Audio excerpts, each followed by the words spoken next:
Kyrie Irving has proven to be one of the most talented players in basketball today, and one of the most controversial. But there's a lot you may not know about him, and today, I'm setting the record straight. For instance, did you know that Kyrie almost played in the Olympics for Australia?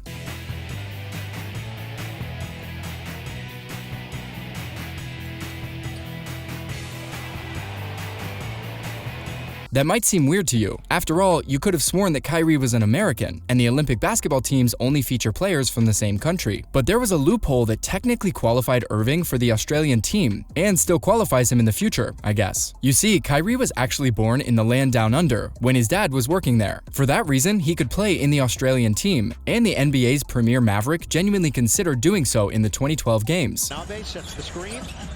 Irving against Bullock. Nasty handles. Irving curls, floats, and scores! Kyrie!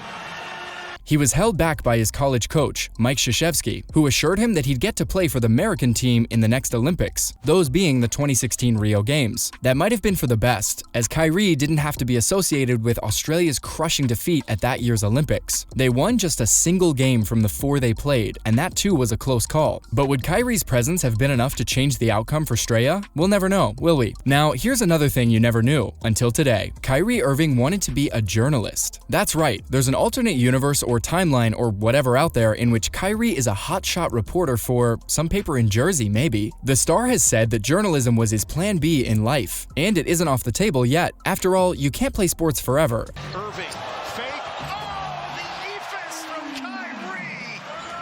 Irving is cold. Look at that. Ooh, the finger roll. And he's gonna need to move on from the NBA. Collectively, the other night, Irving trying to bail the Nets out. Ball fake. Oh, that's pretty. Kyrie from the perimeter.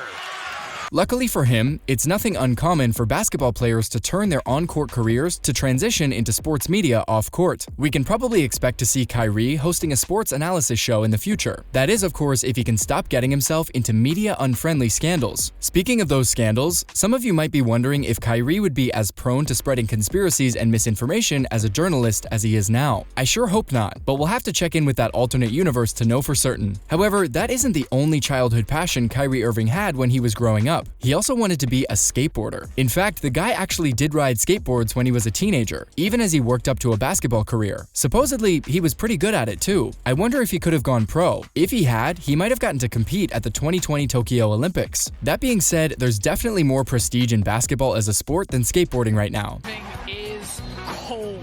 Look at that. Ooh, the finger roll. Gets it high. I mean, he is elusive.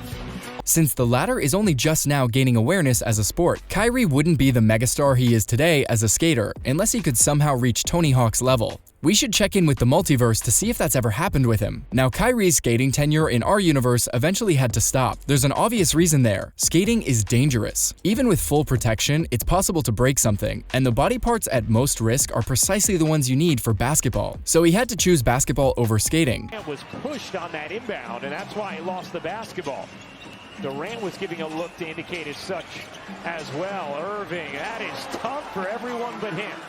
The things you do for what you love, eh? In a way though, Kyrie was pretty much destined to be a basketball player. The guy was literally dribbling at 13 months old. Beyond the 7-minute mark of the second quarter. Shot clock is down to 3.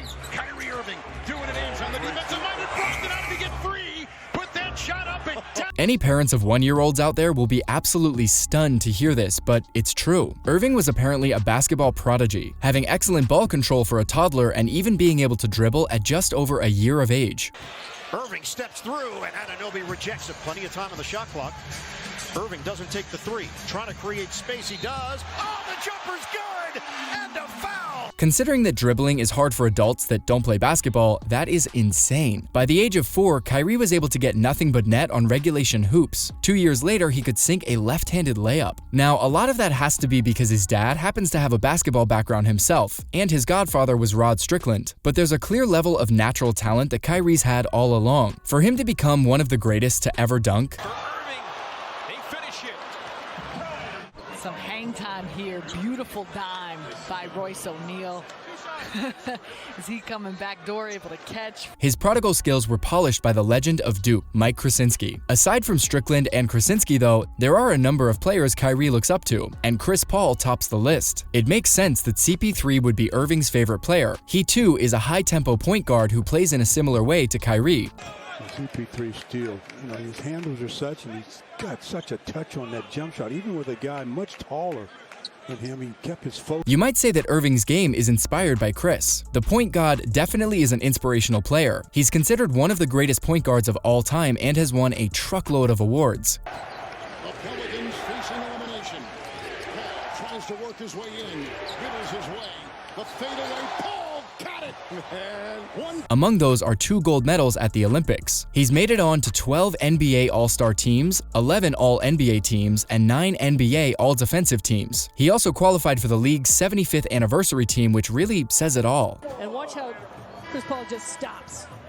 And then Green can't do anything. If he comes over, then because of Chris Paul's ability to keep the ball on the floor, he can also throw that. Off-court, Paul has also served as president of the National Basketball Players Association, which is the union that represents players in the NBA. And here's the thing, Chris isn't done making history yet. The guy has achieved all of this, and he's a year younger than LeBron. That does indeed mean that CP3 is still in the NBA, and it does mean that Kyrie has played against him a number of times in the past. I'd assume that Kyrie was honored by the privilege to play against his inspiration and the top player in the role that he plays. Now, I wouldn't want to diminish Kyrie's accomplishments in comparison to Chris Paul. As an even younger player, Irving has achieved a lot. But here's one achievement that you may not have heard of. Kyrie Irving got Nike back into basketball. If you're into the footwear side of basketball, you may have noticed that the Nike and Jordan brands are signing on tons of signature athletes. There are shoes bearing the names of many of the best players in the game right now, but there was a time when Nike had cooled off on giving signature shoes to their athletes. They didn't need to. They had Michael freaking Jordan, and soon after he retired, they had Kobe freaking Bryant. After Kobe though, Nike didn't sign anyone new for a while. Meanwhile, Kyrie was bringing a ton of attention to the swooshes Air Zoom Huarache 2K4, his trusty pair of kicks. With that, Nike signed Kyrie in 2014, making him the first basketball player to get a Nike signature shoe in 6 years. Dang. The brand released 8 flagship models under the Kyrie brand and a number of budget models to go with them. They featured the latest and greatest of Nike's footwear tech, while also boasting details that paid homage to Kyrie. Honestly, this makes the way things ended between Kyrie and Nike